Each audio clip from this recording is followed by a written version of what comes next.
and we're here to talk about the alternate path demo. So we did 2 demos for E3 this year. One you guys saw at the media showcase, and this one we showed behind closed doors on the floor at E3. And so for the first time, we're releasing it online so that everybody can kind of take a look at it. And I thought I'd just talk a little bit about, what the differences are, and just kind of just show you what we were trying to accomplish this year. Yeah, I mean, the most obvious difference so far is the last one was nighttime during the rain, and this is daytime during the snow. Yeah, and and it's not just cosmetic, and I think that's one of the things we really wanted to emphasize. Because this time we're showing sort of a day in the life of Deacon. You see, he's on the drifter bike here.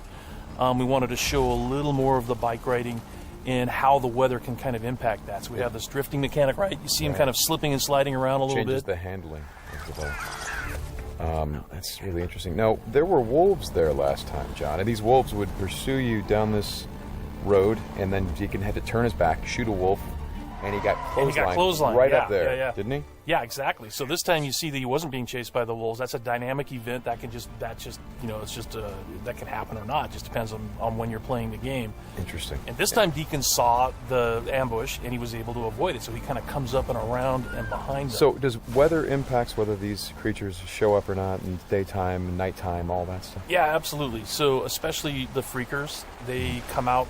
They're mostly nocturnal, but they will come out as the weather gets colder. They become stronger in the cold. Right. And so that will, again, kind of change up the way the game plays. That's very, very... I kind of love that you decided to do this as a demo to show 2 completely different iterations on the same exact mission in the game. Yes, exactly. So we wanted to have, the job is basically the same. Deacon hears that his buddy's in trouble, rides out to save his life. And, as you can see here, this is a completely different experience from what we showed in the first demo. In the first one, Deacon gets clotheslined, and it sounded very painful, by the way. Speaking of painful, okay, so the combat in this game is fairly brutal.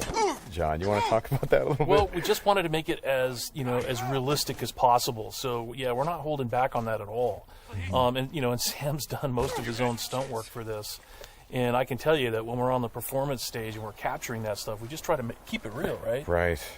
Well, right. There was sort of a decision made at some point. What I've been on the project for 2 or 3 years now. Yeah, I think 3 years. And so early on, I think there was a more.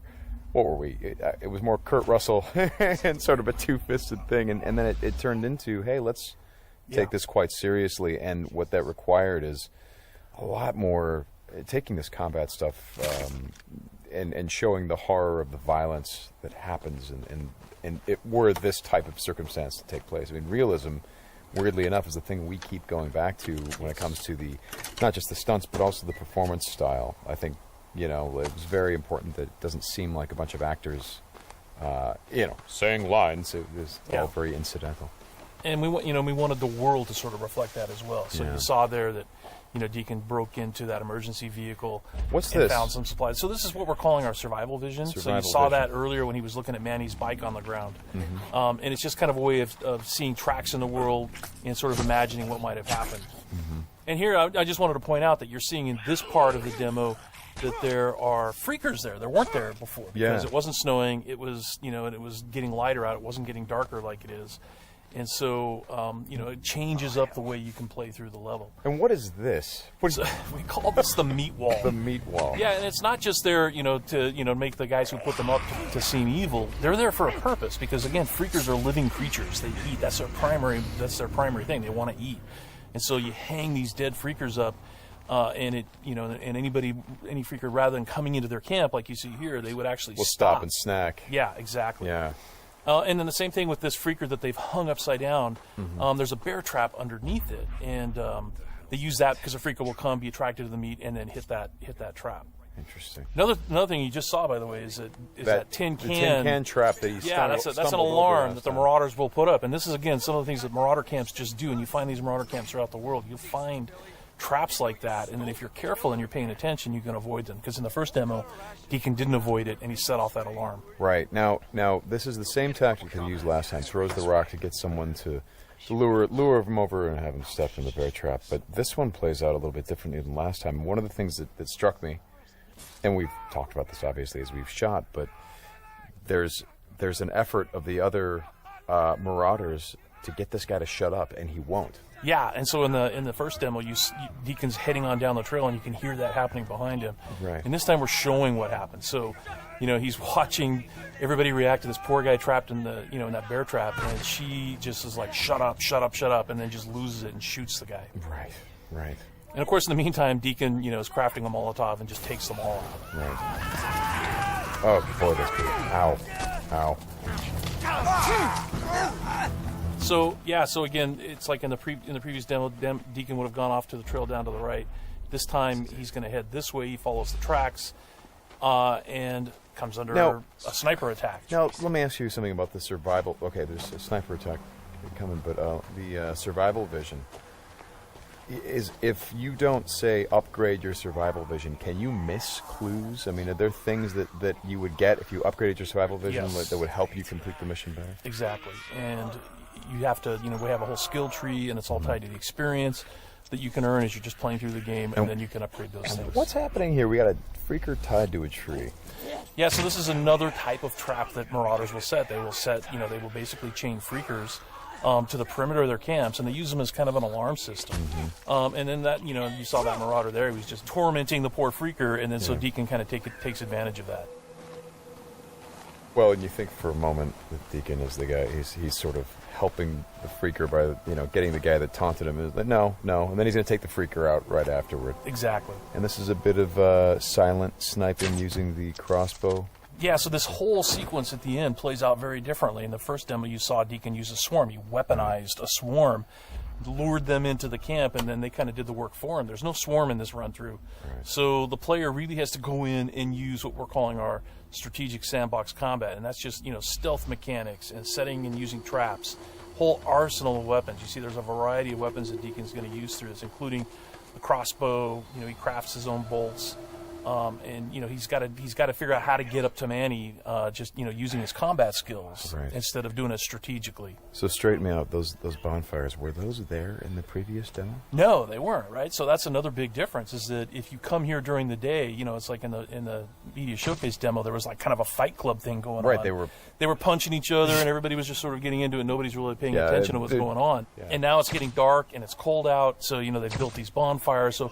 And again, it's not just a cosmetic change in the way the... Well, it's cold, right? Yeah, it's because it's cold. They have to build some... So it changes the way the Marauders behave in the level.